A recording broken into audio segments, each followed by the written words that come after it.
Okay, welcome to Analysis and Performance. We're very excited today with our guest scholar, Professor William Rothstein from Queens College and the Graduate Center of the City University of New York. He's our resident today, so he's going to have the lecture today in our class, and as well as music forum lecture on Norma.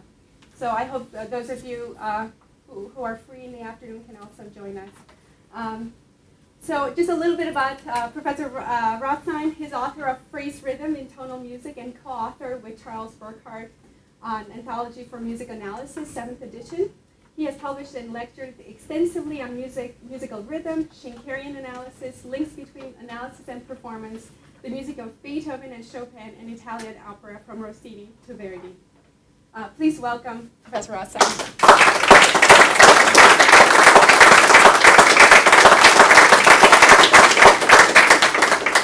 Thank you, Professor Bazayev. I'm delighted to be here. I'm going to be talking today primarily about the ideas of a late 19th century Swiss piano teacher and author named Matthias Ricci, figure not so well remembered, but I did ask folks to read an article by Michael Green about him, and a little bit I'll contextualize him and put him into a tradition of late 18th and 19th century authors on performance practice, on performance. So as I say, he was Swiss, but he lived in Paris really his entire adult life, and he was primarily a piano teacher.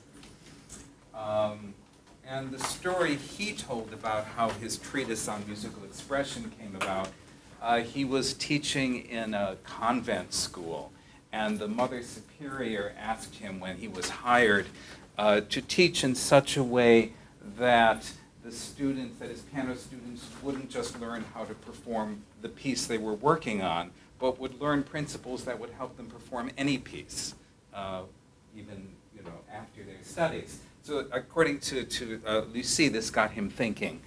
And he, of course, was in Paris, the capital of Europe, and heard a lot of wonderful performers, and again, according to his telling, noticed that there were certain things that the great performers sort of did alike, they had in common. And he became convinced that the key to performing a piece of music lay in the piece of music itself. So that if a great performer gave a wonderfully expressive performance of some piece, it wasn't because they were sad or their cat died or anything like that, but because they were bringing out what was already in the piece, that there was a kind of objective basis to performance. And as has been pointed out by scholars, this sort of ties into a whole late 19th century intellectual tendency to try to objectify, to try to make things more scientific, as one might say. So first I want to read a few quotations from the treatise itself. This is from a late 19th century English translation. The cause of the expression resides and must be sought in the notes and the structure of the musical phrase. Another quotation, the great artists do not feel at liberty to accept or to repudiate the sensation which they receive. Their unanimity of expression proves that they are, as it were, forced to give it utterance, not perhaps conscious of the force which impels them, but unable to resist it, unquote. Another, a note is not loud because the composer marks it with an accent. He marks the accent because he feels the force of the note. The more a note is desired, called for, required by the attraction of the preceding notes, the less accented it should be. That bears repeating. The more a note is required, called for, required by the attraction of the preceding notes, the less accented it should be. Again, the more discordant, that is dissonant, the note is, which forms an obstacle to the one desired by the ear, the more complex it is as a suspension, a chromatic note, a long note, etc., the more accent and emphasis it requires. In reality, these accents are the expressive accents. And another, as soon as the ear has become aware of a succession of sounds subject to the laws of tonality, meter, and rhythm, it expects the succession of an analogous group in the same key, the same mode, and with the same arrangement of notes. But the ear is often disappointed. The expected group will often contain notes either foreign to the key and the mode of the preceding group and therefore capable of displacing the tonic or changing the mode, or non-symmetrical notes occur which break the regularity of the measure and destroy the symmetry of the original rhythmic pattern. Now it is precisely these unexpected, irregular, exceptional, and as it were illogical notes which especially have the faculty of impressing the feelings. They are the notes that engender expression, because they are the elements of stimulus, movement, force, fire, and contrast. The musical sentiment, being accustomed to expect similarity, regularity, and symmetry, is startled and disturbed by these unexpected and foreign notes. They baffle its expectations, end quote. So, unexpected notes are the ones that require emphasis, accent. The more a note is expected, the less emphasis it requires. So accent, and he writes at enormous length about accent. Accent is engendered by a note's being unexpected in its context. And when these notes need to be played with greater force, he says that an acceleration of the tempo occurs naturally. And afterwards, there's a gradual decrease of sound and slackening of the tempo. Among other things, Lucy is valuable in our day as a window into late Romantic performance practice. He gives many, many, many examples. It's a huge number of musical examples in the treatise. Usually gives the melody only, though not always. An awful lot of it is from vocal music. And he indicates, where to speed up, where to slow down, where to accent, why to accent, etc. So on accent, and that's going to be my main topic today, Lucy's conception of accent. He defines three types of accent. First, the metric accent, which is the simplest, simply the accent that is due to the strong beats of the measure. Secondly, the rhythmic accent, which I'll come back to in just a moment, and then the expressive accent. The expressive accent is the most important for him, and it's the expressive accent which depends on a note's being, unexpected or illogical, as he puts it. But I want to actually begin with the rhythmic accent. I have nothing much to say about the metric accent because it's so straightforward. Okay, the rhythmic accent means usually the accent that delineates the beginning and end of a phrase. So normally the first note of a phrase and the last or sometimes second last note of a phrase. A way of, say, delineating phrase beginnings and phrase endings. Now what is a phrase for Lucy? He doesn't define it terribly exactly, but he gives many examples. And most typically it's a melodic unit of between 2 and 4 measures in length. But he gives examples as short as 1 measure and as long as 10 measures.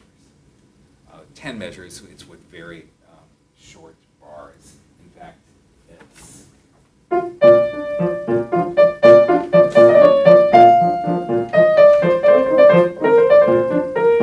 10 measures of 3/8, and that's one rhythm for him.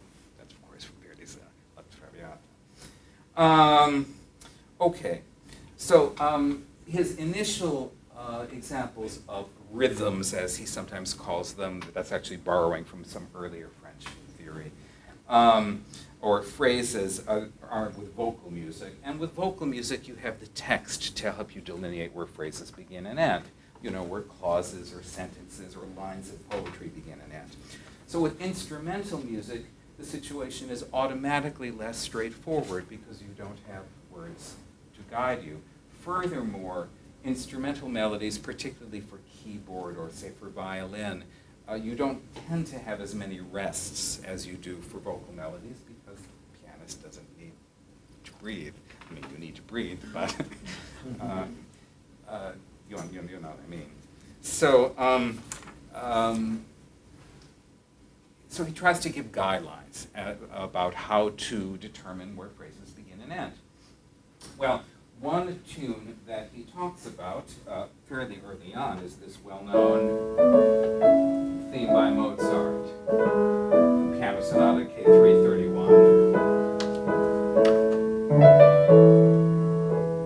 And the point he makes, or a point he makes, is that if the first phrase of a melody begins with an upbeat, then subsequent phrases will also tend to begin with an upbeat. That's what he calls symmetry. Whereas if a phrase begins on a downbeat, as this one does, then subsequent phrases will also tend to begin in the same way. And so he takes a certain number of words to analyze this melody, and he says, that's the first rhythm, that's the next one, and then the next, twice as long, is the third. Okay, so this begins with a downbeat, and then subsequent rhythms begin with a downbeat, and for this reason he says that the last note of the measure, that, needs to be very light. So the rhythmic accent, the accent to delineate the beginning of the phrase, happens in this instance to coincide with the metrical accent, with the downbeat.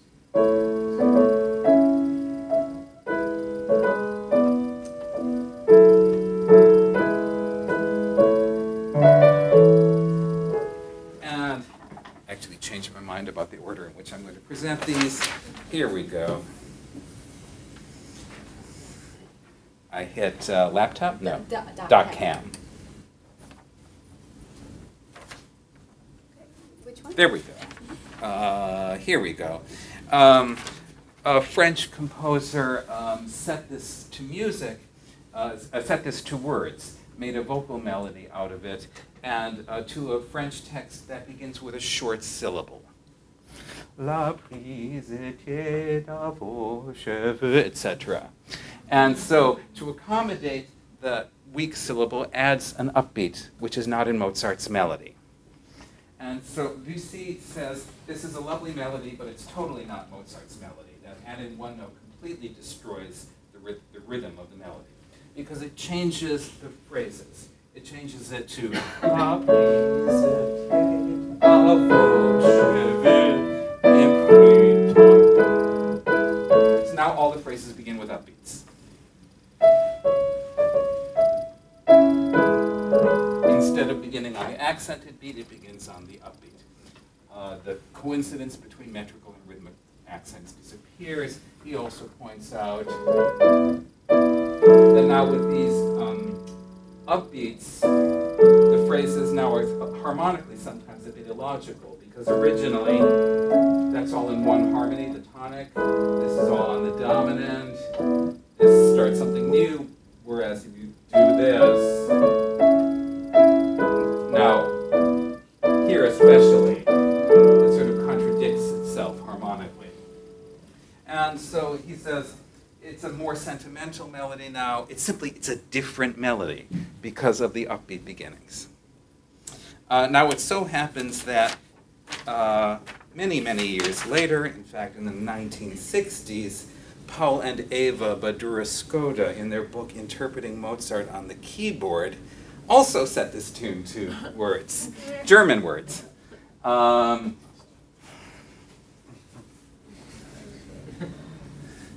A simple and well-tested device for clarifying the articulation of the theme. They're saying the autograph is lost, and in the first edition, it's not entirely consistent. The slurring is not entirely consistent. So the question is, should the first slur cover the first two notes or the first three notes? Should it be da-da-bum-bum, as though a slightly ornamented version of bum-bum-bum-bum, or should it be da-da-da-bum-bum? So time-tested device for clarifying the articulation, one adds a text. And this is the text, and I'm sure the Bedürfniscode has added the German text rather than the English. Lasst vertraute Weiser klingen, lasst uns fröhlich Mozart singen. So, yes, I know. The English text is even worse. But German always sounds, bad German sounds less cheesy than bad. So notice the short syllables, vertraute, erklingen, fröhlich, the weak syllables at the end of the measure, singen. So this would correspond better to what Lucie says is the proper organization of the theme. And this also brings out nicely, and this was actually the Bedürfniscode's point, the bum, bum, bum, bum, bum, bum, bum, but which lies just beneath the surface of the melody.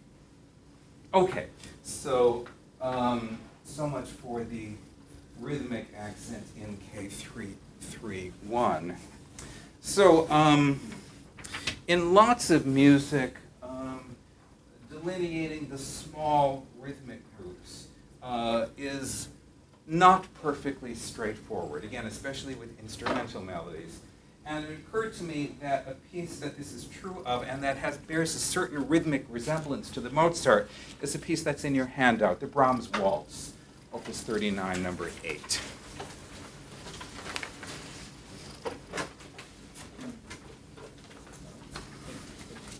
Now, the Opus 39 waltzes were actually originally for piano duet. The piano solo version is an arrangement, and the duet version is slightly different rhythmically in that the second pianist is playing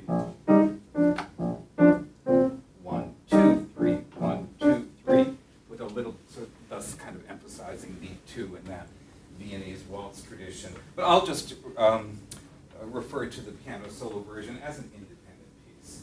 So you notice the bum, bum, bum, bum, bum, the same rhythm as the Mozart, even though the note values are twice as long here.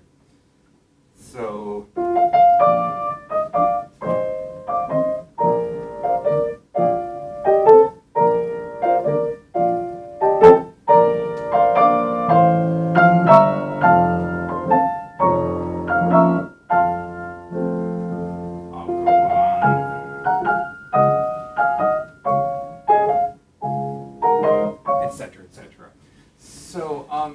The question is the should the grouping be bum ba bum bum ba bum bum ba bum, or should it be bum ba bum bum ba bum bum ba bum bum, or perhaps sometimes the one and sometimes the other? So, following these ideas, the clues should be in the music. We notice that there is an upbeat.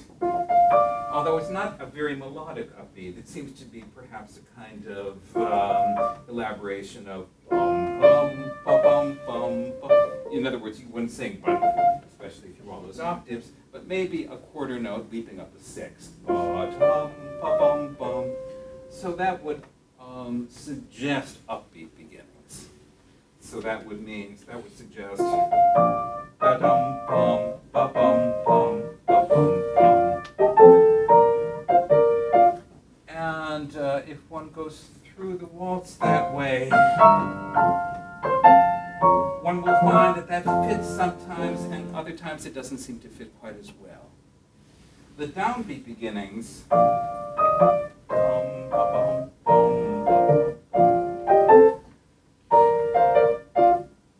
also seem to fit sometimes, and sometimes less well. In the very first measure, you tell me, what is it about the first measure that makes the downbeat beginning and thus sort of a little ending on the third beat seem musically kind of logical? The left hand. The left hand. What about the left hand? And you have a rest in the second beat. And you have it. The rest on the second beat might, actually that's almost could cut either way. The rest on the second beat might suggest upbeat beginnings. Dum, bum, rest, rest. On the other hand, the harmony changes across the bar line, very local harmony. Is it the fact that the rest of the measure is just like the upper neighbor and returning to the Yes, pedal? yes. The melodic shape, the eighth note E flat is an upper neighbor to the D, and the return to the D completes the neighboring figure. So in that regard, that's a little complete neighboring figure. That's another one. Measure 3, that's an arpeggio. Measure 4, now things start to get a little more complicated because the third beat is the leading tone and it wants to go up. So there, ending on the third beat seems less logical. And here, measure 8, the beginning of the second system, we have the leap upward of the fourth, and this is, and also that, which very much wants to resolve to the downbeat. Again, there's a leading tone, the E natural. So as we go along in the first strain, the downbeat beginnings seem to fit less well. They fit sort of decently at the beginning. And we could go through the whole waltz this way and find that sometimes the downbeat beginning makes sense and sometimes the upbeat beginning makes more sense. For example, in the second last system, around measure 20, you see some ties across the bar line.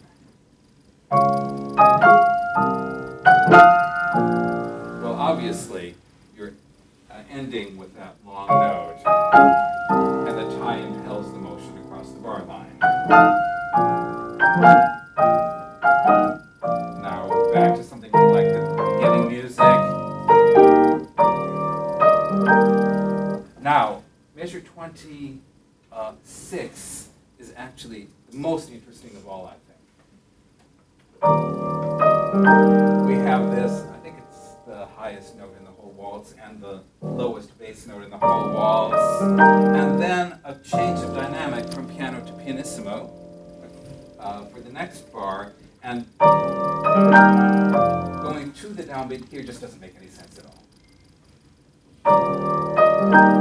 This definitely starts on the downbeat. So let me follow the Badura Skoda's advice and think in terms of words. So the downbeat beginning with this dum-ba-dum, think of the word wonderful. Wonderful, wonderful, wonderful. It sort of fits, yes? But there are places, as we see, where it fits a little less well. Wonderful. Because of notes that want to resolve to the downbeat. And for the upbeat beginning, we could think of something like, we will waltz, we will waltz, we will waltz. And a lot of the time that fits very nicely. Okay. Now, it should be said that the waltz is, sort of danced in a circular sort of motion. And so it is, one could argue that the divisions between the rhythmic groups should not be overdone. It's certainly true, because there's a kind of continuity about waltzing. So we're talking about very subtle things here. One would not want to overdo any kind of divisions between the melodic groups. But in terms of sort of how one feels this, let's see, wonderful, wonderful, wonderful time. We will waltz till the dawn. We will waltz till the dawn. What a wonderful time we will have. Okay. So we get to this second last system where the moving to the downbeat a lot of the time seems to make a lot of sense.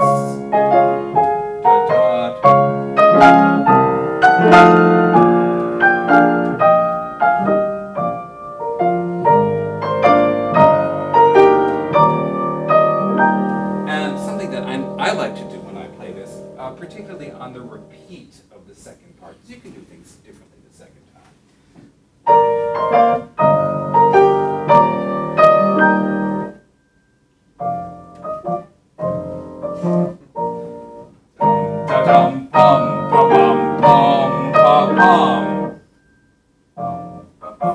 It might disturb the dancers, but this isn't a waltz for actual dance. By the way, that measure 26 that I pointed out as being particularly interesting. One thing I failed to mention is that the melodic note on the downbeat, for the first and only time in the waltz, is in appoggiatura.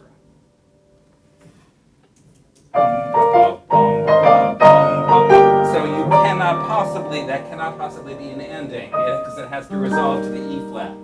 So this is one time where Brahms makes it absolutely explicit that the downbeat has to join with what follows. Hence, the third beat really is a kind of local ending there. So at the very end, wonderful, wonderful time, and the thing is over. Okay. Onward. Our time. Okay. In the handout, you have that one-page musical example from Michael Green's article from the first song from Robert Schumann's song Cycle Frauen, Liebe und Leben. And this summarizes a lot of Lucie's ideas about expressive accents on one page, so it's very useful.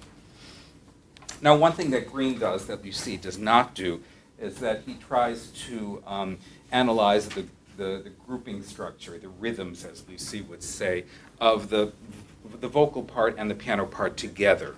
Lucie would probably have just given the vocal line, which would make things simpler. So looking at the vocal line and also taking into consideration the poetry, in fact, let's start with the poetry. Seit ich ihn gesehen, glaube ich, blind zu sein. The lines are quite short, and each line contains 3 stressed syllables. Seit ich ihn gesehen, glaube ich, blind zu sein. Wo ich hin blicke, sehe ich ihn allein, etc. And those poetic lines pretty much determine the melodic groupings at the smallest level. The level, if you're looking at the brackets below the score, the highest level of bracket, that is where you have 1, 2, 3, 4, about 1 measure apart. So that corresponds to the poetic lines. Seit ich ihn gesehen, that's 1. Glaube ich blind zu sein, wo ich hin. Okay. There are places where including the piano part and trying to analyze them together complicates things a little bit, because the piano is sometimes working independently of the voice. First of all, let's listen to the first verse of this song. This is, I have to, laptop? The soprano is Elisabeth Schumann with Gerald Moore accompanying.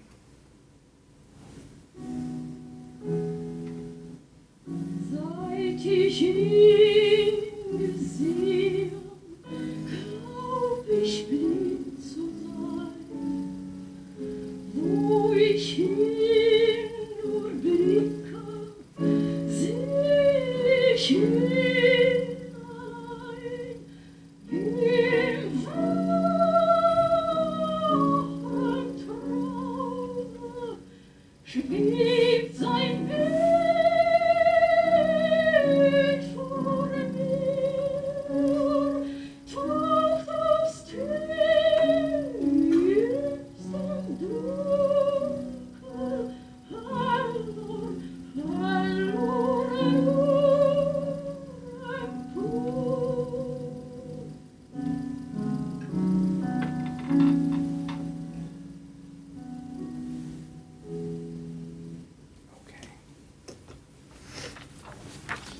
I just mostly want to run through some of these accent types that Green has in the key at the bottom of the page, and then we'll apply them to other pieces by Schumann. So the upper neighbor note, you see, emphasizes this quite strongly, that one of the types of notes that particularly requires expressive emphasis is the upper neighbor note, not the lower, but only the upper.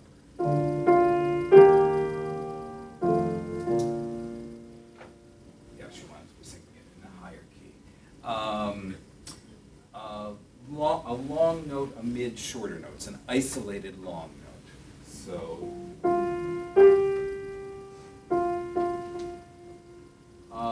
a note approached by leap when the motion is primarily by step. I'm just going right down Green's list. That's fairly self-explanatory. Exceptionally higher, this is not self-explanatory. Where you were expecting the line to go down, but it goes up. So in the middle section of the song, of the stroke, I meant measure 8, and it goes down at the end. Schweb, side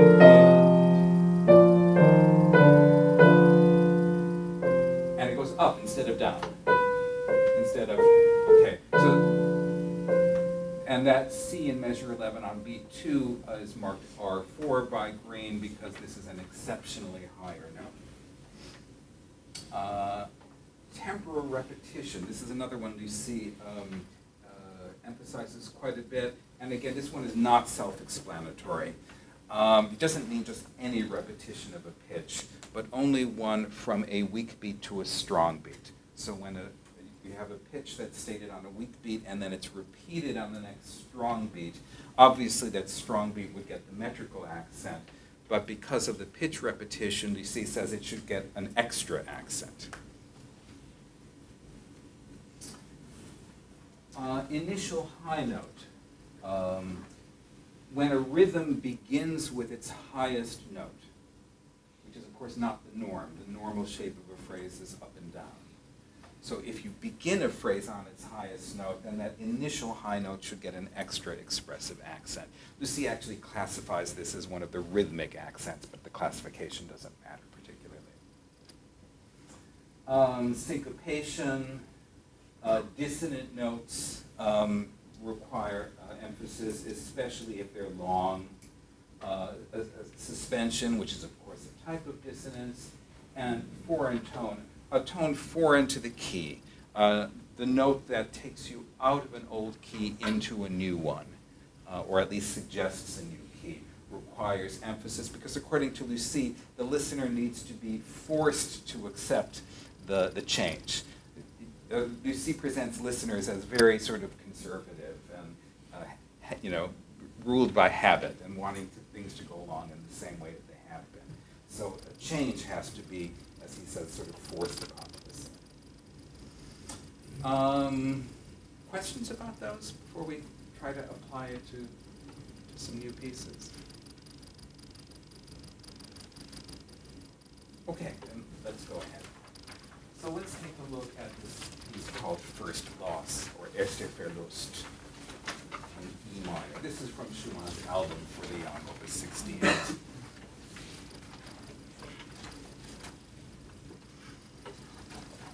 So I'm not going to play it initially because I don't want to influence you as to how it should be performed. You notice that Schumann writes fortepiano, which is of course a type of accent, on the very first note, on the G. And remember, Lucy says that the composer does not write an accent because he feels like it. He writes an accent because the note demands it. So knowing what you've already learned, why does Schumann write an accent on the first note? Upbeat beginning, so rhythmic accent. Okay, good. And there's still more to it. Initial high note, the highest note of the phrase. Yeah. Upbeat beginnings are, of course, not uncommon, but initial high notes are rather uncommon. So the phrase begins with its highest note. Okay. And then we have this shape. Okay. How is the listener supposed to know which of those notes is the downbeat?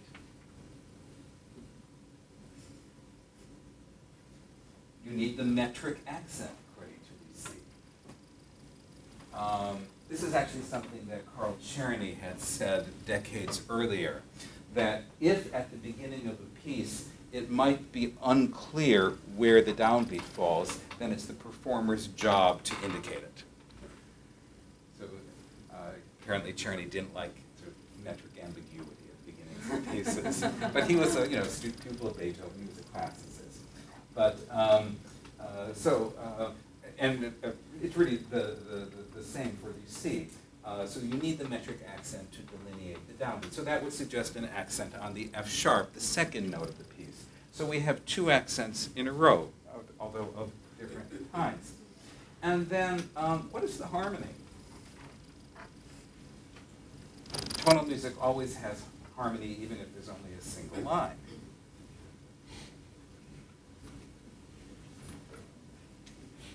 Okay, that's not terribly obvious, no doubt intentionally on Schumann's part. Of course, the first harmony we literally hear is in the second measure, and it's an E minor harmony, which is the tonic.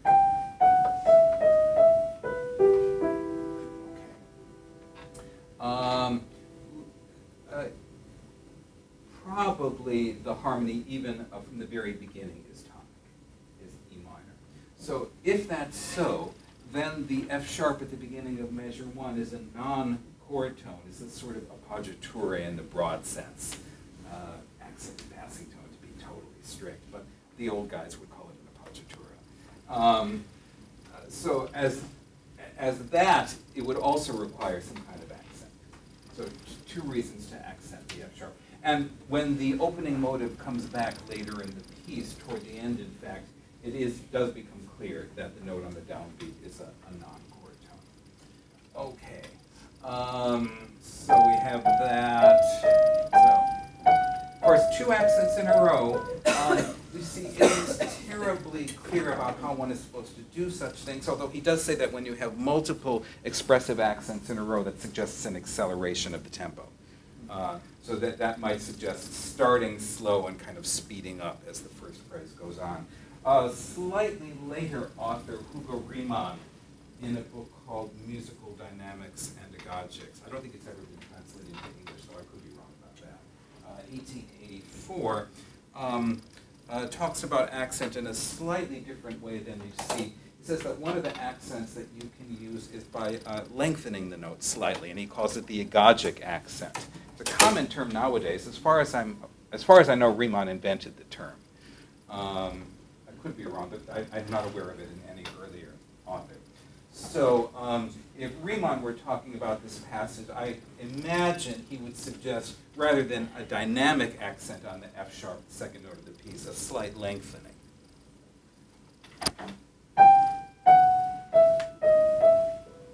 And I think you hear the downbeat then.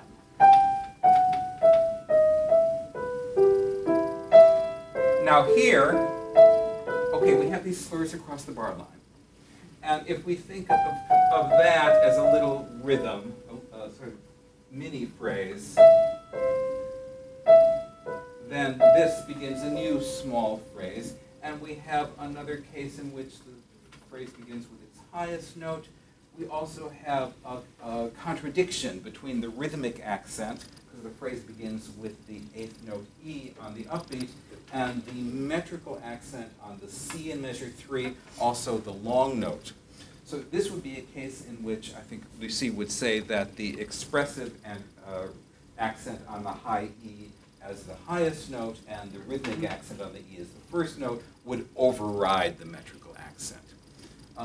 One might add that accenting the E gives the kind of picture of the sob, the sobbing quality that is certainly intended here. This is from a set of pieces for children, so perhaps this is a case where the cat actually did die. This is the child's first loss. Okay. Now, the third rhythm.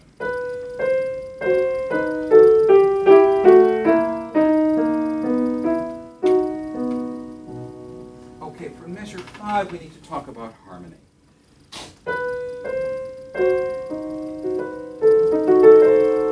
Harmony is 7 diminished 7. Okay.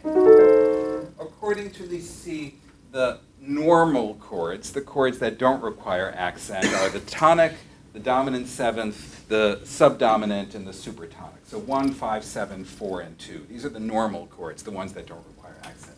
Everything else requires accent to some degree. And the chords that particularly require the expressive accent are the diminished seventh, the augmented sixth, augmented triads, dominant seventh chords with an altered note, like an augmented fifth, so basically chromatic chords. By the way, that idea goes way, way back into the 18th century. Yeah, a whole series of authors. Back in the mid-18th century, a rather famous figure named Quantz, who's famous for writing a treatise on playing the flute, tried to create a kind of system of this sort of thing, and even classified dissonant chords, ones that should be played mezzo forte, ones that should be played forte, and ones that should be played fortissimo. The diminished seventh is played fortissimo. Well, one wouldn't do that here. But the idea is that the stronger the dissonance, the louder you played it. Actually, C.P. Ebach kind of poured cold water on Quantz's idea, said, well, yes, you play dissonances louder than consonances, but you can't systematize it to that extent. Okay. So here, we would want to emphasize the dissonant harmony, and the C, even though there's no left hand right at that moment, that is actually the most dissonant note of the chord. Another thing is that this has been down, down, but that's up. So that's the unexpected change of direction. So in spite, perhaps, of the slur across the bar line, something for the C.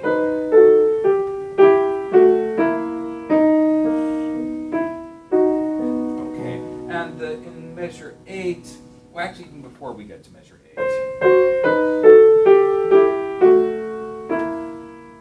at the last 8th note of measure 6, we probably hear the right hand melody is diminuendoing, but the bass line introduces the A sharp. Okay, and that requires attention. We shouldn't neglect the bass melody. There's more than one melody. Here, I overdid that, but we have the long note and beginning the slur in measure 7. Okay, and the sort of appoggiatura A sharp in the left hand in measure 7. And then something which happens a lot, especially as the piece goes on in measure 8, left hand, da, da, from the weak part of the beat to the strong part of the beat, which is a contradiction of the meter and hence requires an expressive accent. And then the next A measures are very similar. I'll just play them through.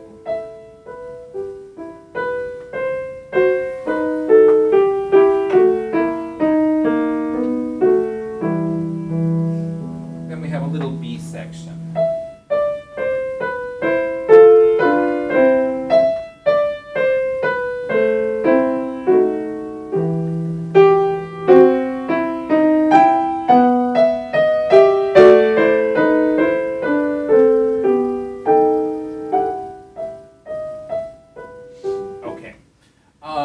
So in the B section, what are some of the things that might call for expressive accent?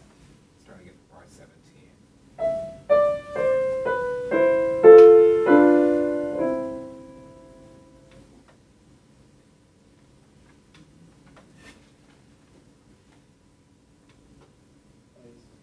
Opposite direction. Opposite direction, the being going from downward to upward. Okay. Yes, these phrases have almost always been downward at the end, and this one is upward. Okay. What key do we end that little two-measure group in? They're just locally. C major. C major. So there's a change of key from E minor to C major. And what note introduces that change? F natural. The F natural. Okay. So according to Lucie's principle, the F natural would require a little emphasis, even though it's in the accompaniment.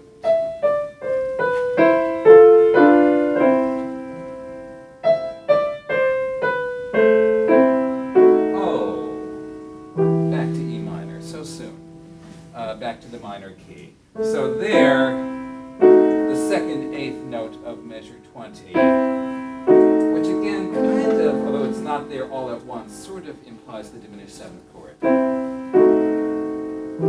And of course Schumann writes somewhat slower F lines and the diminuendo. Then in the second four measure part of that middle section, the in tempo, we have a sort of stretto, a contrapuntal passage.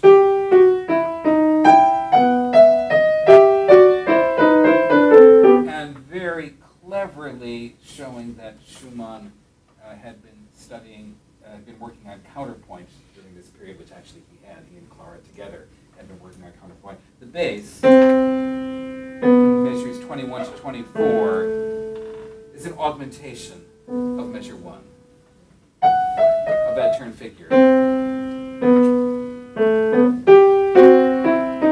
he sort of goes fugal here.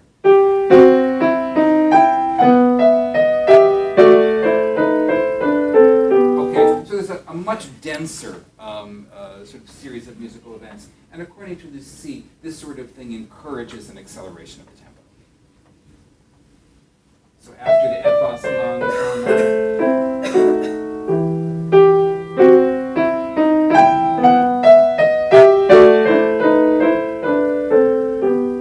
and the most expressive moment in the piece is right there, from over the bar line from 24 into 25. Where over the dominant seventh chord, the first note of the piece comes in as a dissonance. And okay, so that G wants to resolve down to F sharp, and there's F sharp, but now we have atomic harmony. So both the G and the F sharp are dissonances against the harmony. So here you've got to milk that.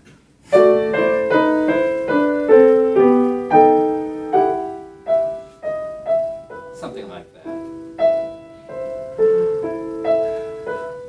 Then very sharp. Whatever that means programmatically, I'm not quite sure, but oh, at the end. Okay? I think a nice illustration of Lucy's principles and how you need to seek within the music, you need to analyze the music to understand how the music wants to be performed. Do we have, are we out of time? Or no, we're not out of time. Okay, let's look at the last, because we were supposed to end at 12. At 12, wonderful. Okay, this is another piece from Album for the Young, and another piece that begins unaccompanied and on an upbeat, marked with an accent for piano. Okay, but this is not beginning with the highest note of its rhythm. Part of the, and we, of course, we don't know exactly what Schumann meant by the 3 stars as the title. There's one other piece in the collection that has the same title, if you will. We just don't know. Part of the musical argument of this piece is the opening melodic idea.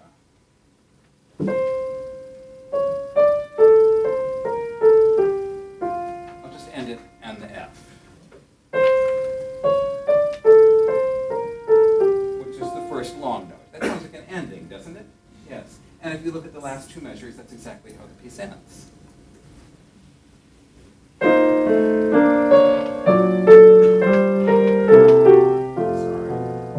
Okay. So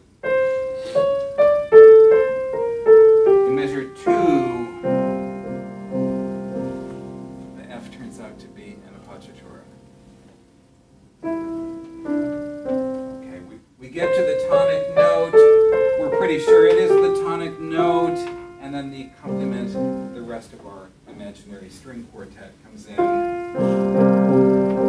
and they contradict the harmony. Okay. What does that suggest in performance terms for the melody? The F is an appoggiatura.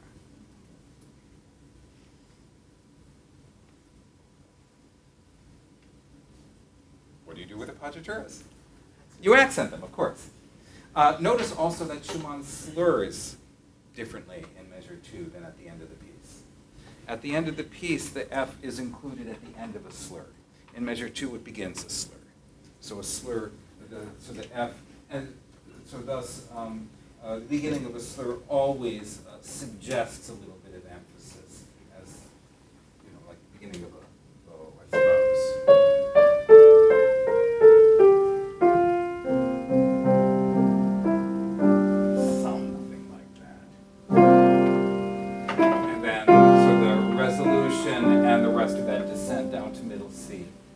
Does the slur perhaps suggest a separation between the G and the F?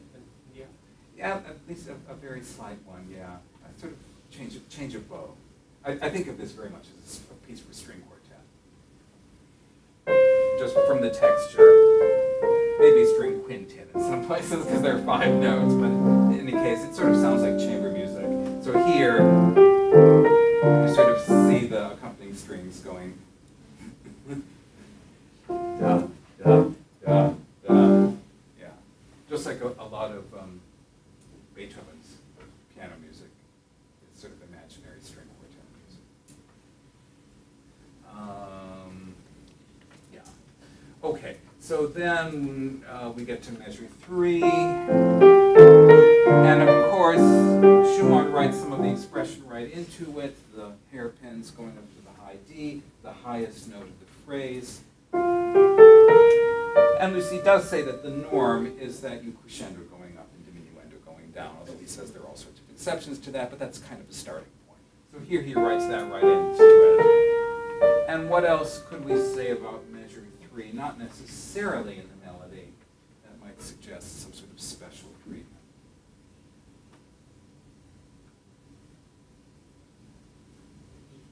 The E flat, of course. The note that is foreign to the key. Now, so that this is a secondary dominant of 4. And obviously, whatever you do would be very subtle. But the idea is that you don't play a chromatic note the same way you would play a diatonic one. You have to pay special attention. So here we have our accompanying strings in measure 4. Bum, bum, bum, bum. What could we say about we're coaching those string players? What would we say? Da, da, da, da. Okay, how would you help them play it better? 3 up, 3 up, 1 down. Yeah, that's a nice idea. What else? What about dynamically? tritones and juice. The tritone, the F B natural? Yeah, give it some juice, yes.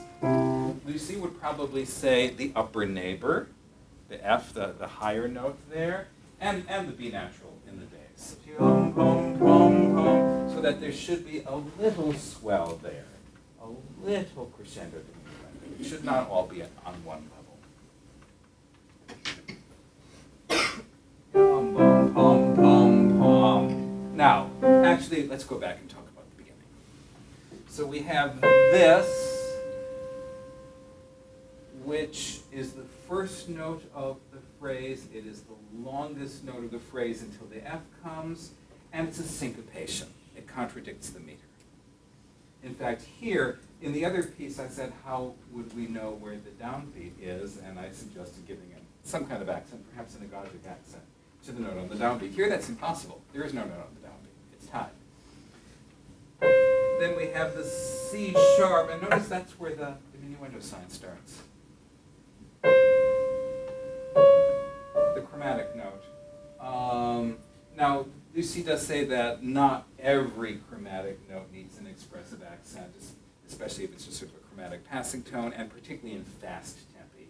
You don't, he does say that in general, in fast tempi, you do much less than you do in slow tempi.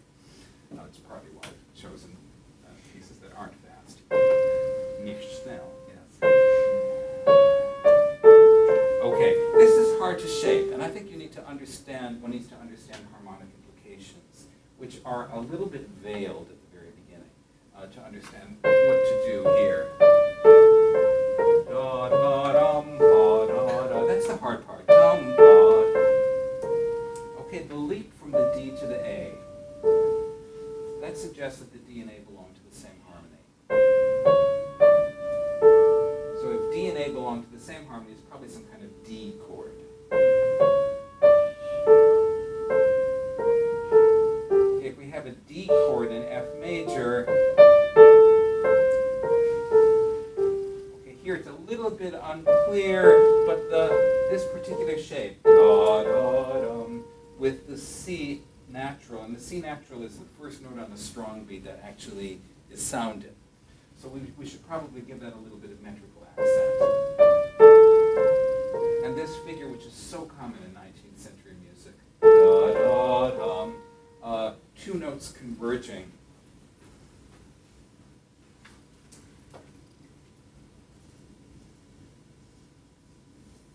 Like that. Okay.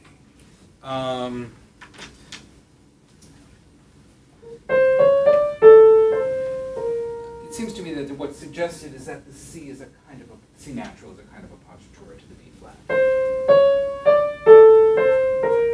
So that would that B flat and G being the chord tones, that would suggest a G harmony. So we have some kind of D harmony going to a G harmony. Now, at the very end of the piece, that's exactly how he harmonizes it. Okay. So the C natural is an appoggiatura, requires some expressive accent. The C sharp, maybe a little as a chromatic note. The C definitely. So lots and lots of expressive accents in the course of just one measure. And then, of course, the long F.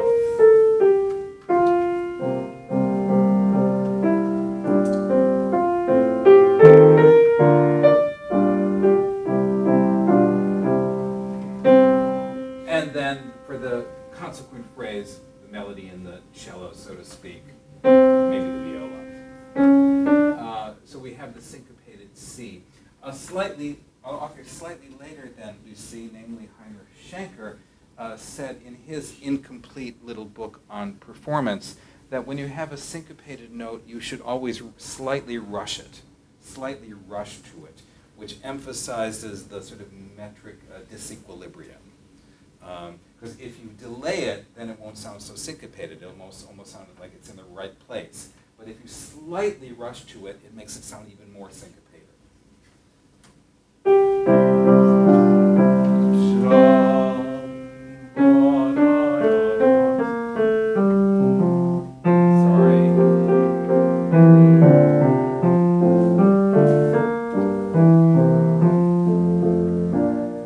And there at the end, bum, bum, bum, bum. Same idea as in measure 4. Dum, bum, slight swell to the upper neighbor.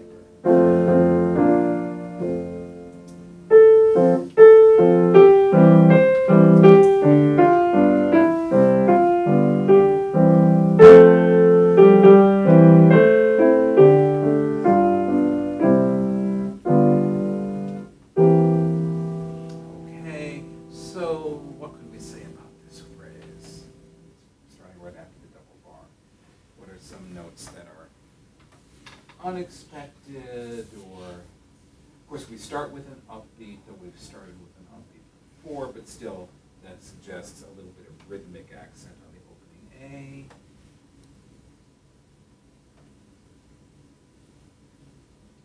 Any other notes suggesting an expressive accent of some kind?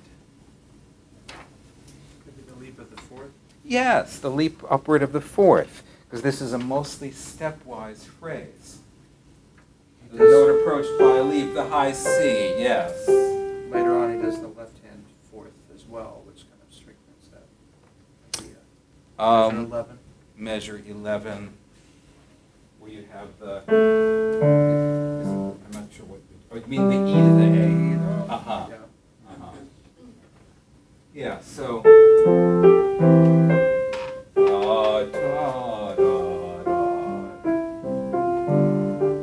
yes. In measure, any other notes in measure 9?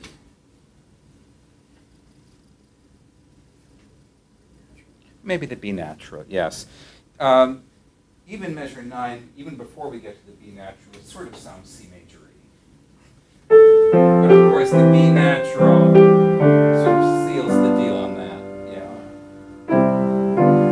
Okay, then at the end, in measure 10 itself, the fact that this phrase, unlike most of the others, ends by ascending rather than descending, might counteract the tendency to diminuendo toward the end of the phrase. That was badly done, but you get the idea. And in measure 10, we have the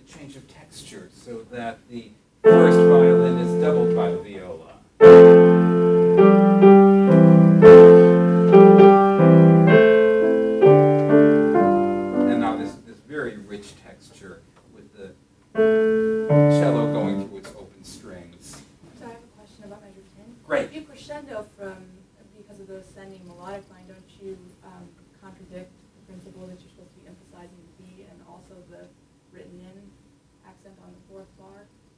Well, making it less of an unusual occurrence, in fact.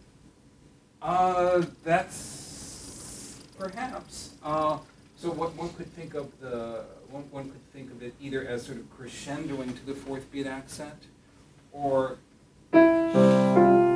diminuendo as at the end of most phrases, despite the upward direction, and then the bigger surprise because of the diminuendo of the accent. I think my inclination, this is just something that one has to choose. I think my inclination would be to crescendo, partly in contrast to the written-in diminuendo 2 bars later, on the same notes. I think one could make a case either way, but in this context, I think I would choose the slight crescendo. Partly because we're going to do the diminuendo in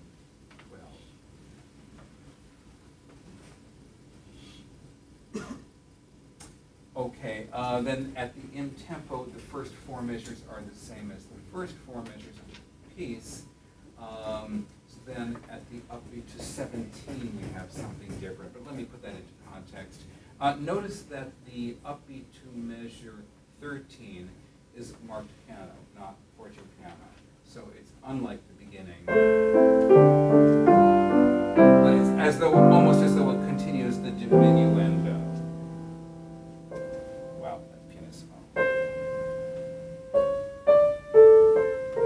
So the accent here is displaced, and he literally writes it in the second measure of the theme instead of the first measure.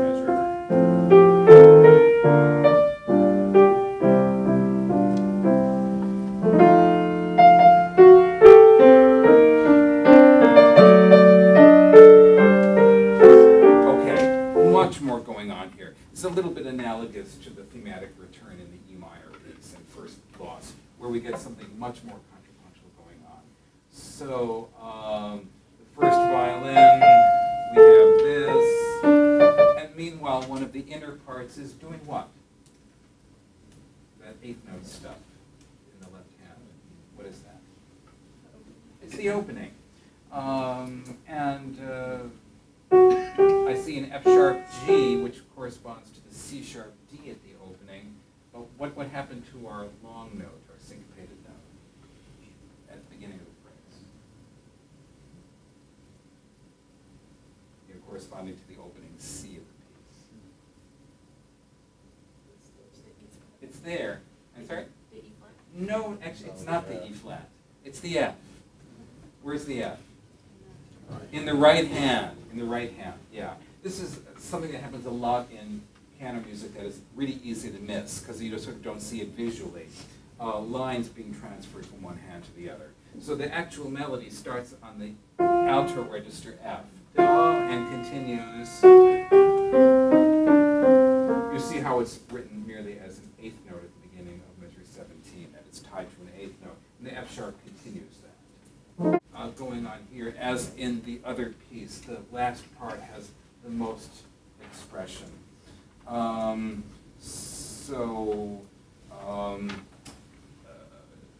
We have the chromatic F sharp in measure 17 in our imaginary viola, which is all the more expressive now because it is sounding against an F natural in the first violin. 5 minutes, okay.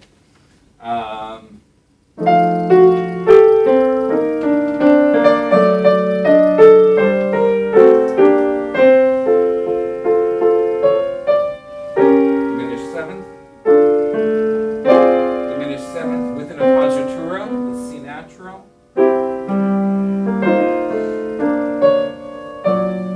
Second beat of the second last measure. That. And at the end, the B natural. Real violas can't play that low, but this viola can.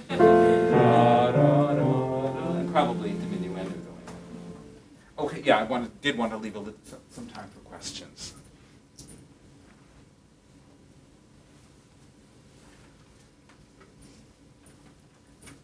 So, are there questions? Yes. I have a question on first loss. Okay. I missed the augmentation in the bass. What was that? In the B section of the tempo? That was, yes, that was at the M tempo at measure 21. It's in the lowest voice, C, B, A, B, which is a kind of turn figure around the note B. Just as in measure 1 of the melody, F sharp E, D sharp E is a turn around the note E. So it's a kind of augmentation of the turn idea. I have a question. Yes. Lucy said that there's an unexpected leap up, is important. What about an unexpected leap down? Because in the Schumann, one of the most interesting notes is completely not labeled. In the Schumann song. In the Schumann song, sorry. In measure 12, Tiefstim. Yes. The low E flat is really actually one of the most interesting notes Yes, because it of the is. word painting.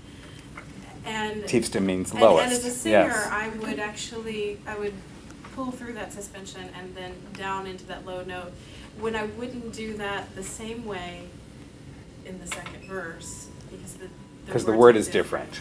But that's not mentioned here. It seems like if there's there Yes, needs to be some sort of connection. Lucy emphasizes both upper neighbors okay. and upward leaps. And here, this analysis is actually not Lucy's. This is Right, Green, of course. based on Lucy's ideas. By virtue of the suspension, the D is a dissonant note in the melody. Right. Would emphasize that. But that E flat is not dissonant, but it's still really interesting. It certainly is, because it's a major seventh. Right. That's a really unusual leap. Yeah, yeah. And Schumann sang that, at least with Schumann, sang that quite wonderfully. Right. Yeah, really scooped down to it and kept the legato. The other thing Please. too, in measure 7 Of the Schumann song? the Schumann song, Mhm. the retard is in the wrong place. You mean in the his score? It should recur earlier in that measure. It belongs to ihn allein.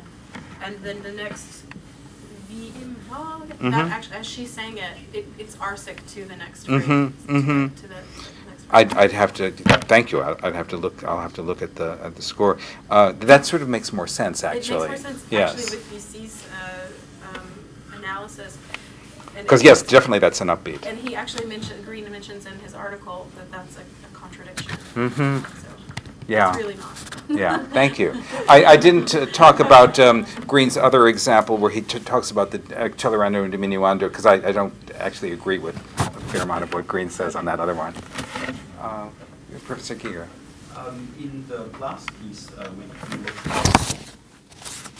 do you explain that at the end of the third system, where it says in tempo, you have the same notes as at the beginning?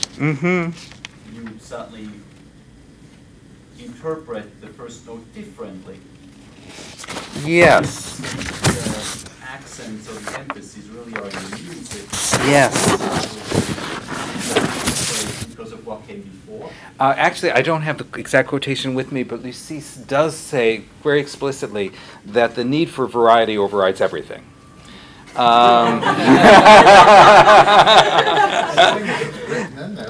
Yes.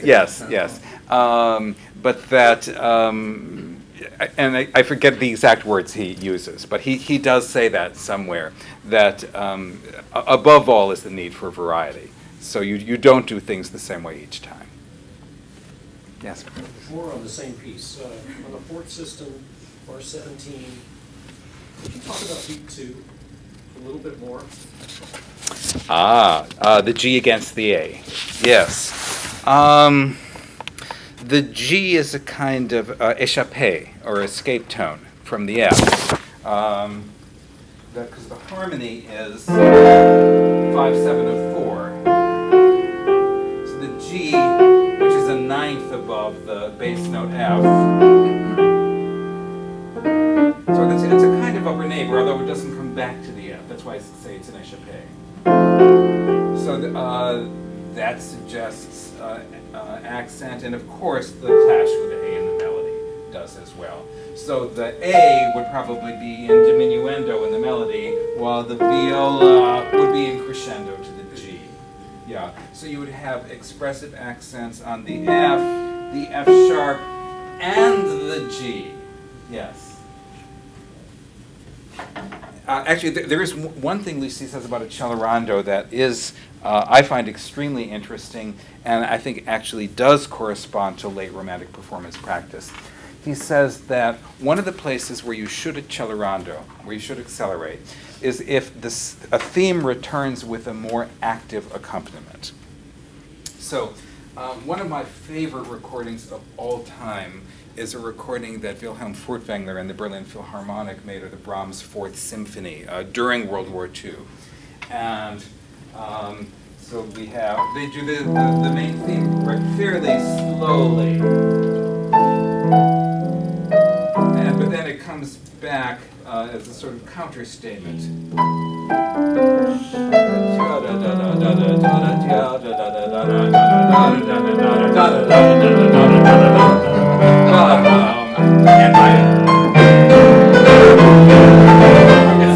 much faster. I've always loved that, I must say. But that's exactly the sort of thing that Lucy is talking about. Another Brahms piece in which the same thing happens is this. The A major violin sonata. The counterstatement has an eighth note accompaniment. And if you've ever looked at Arthur Schnabel's edition of that sonata, which is not nearly so well known as his edition of the Beethoven piano sonatas, he marks in metronome markings. And although he doesn't indicate an accelerando there, the very next passage he has a faster metronome marking, and it would make sense to accelerate to that. So that's another place where one might apply Lucy's principle of acceleration. I think it's interesting, the acceleration comments too in a performance practice light, because it seems that at times people, at least the early recordings showed that people created sort of pockets of tempo. Yes. In especially expositions to delineate the form, to delineate the themes. Yes. Which is pretty cool, and it's against our modern sensibilities Absolutely. to do that today. I'm totally with the older style on that. Yeah, where an exposition will have an arc of tempo. You hear that in Furtwängler so much. So it gets faster, and then toward the end it gets slower again. And it shapes the exposition as a kind of single breath, which I think is utterly marvelous. Yeah, and the modern tendency that you have to always stay in the same tempo, I think is, especially in performing music of that period, Romantic music, is simply not right. Other questions? Thank you so much.